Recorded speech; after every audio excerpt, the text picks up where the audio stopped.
Quick reading for April the 7th to April the 8th, Aries.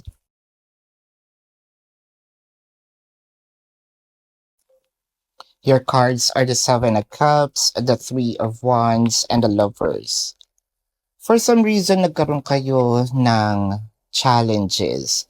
It could be separation. It can be cool off dahil parang na-feel mong nagkaroon ng options. May distractions dito. Ang nakita kasi natin na hinayaan mo lang, no, si person. Sige, di kung doon mo gusto, doon ka masaya, no? Di papabayaan kita, doon ka muna. I think I'm gonna go on with my life. Eh ngayon, napansin ni person na decided ka sa ginagawa mo. Medyo nawindang ito, so may paghahabol. Meron ditong, chasing with the Three of Wands.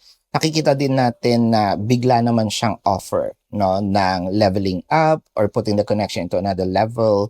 So this is your quick reading for April the 7th to April the 8th, Aries. My name is Daphne, but spirit calls